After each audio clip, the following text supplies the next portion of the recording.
السلام عليكم ورحمة الله وبركاته.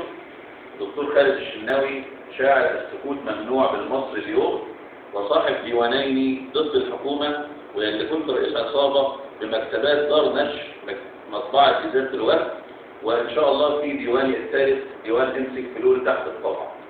قصيدتي خلاص هبطل شعر وأسرح بلب وسوداني، أهديها للشعب المصري الشريف في كل مكان، في داخل مصر وفي خارج مصر.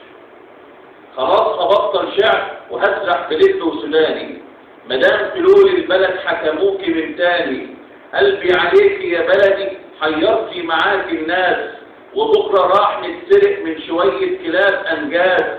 مبروك علينا الخيبة يا حملة الطراطير، من تاني خير البلد هياخدوا الغراب ويطير. مكتوب عليك يا شعب تعيش عيشة عبيد، ومن تاني ديابة البلد هيبقوا هم السيد. يا رب انت العدل، طب فين العدالة فين اذا كان حماة العدالة اصلا ولاد شياطين وعجبين. السلام عليكم ورحمة الله وبركاته.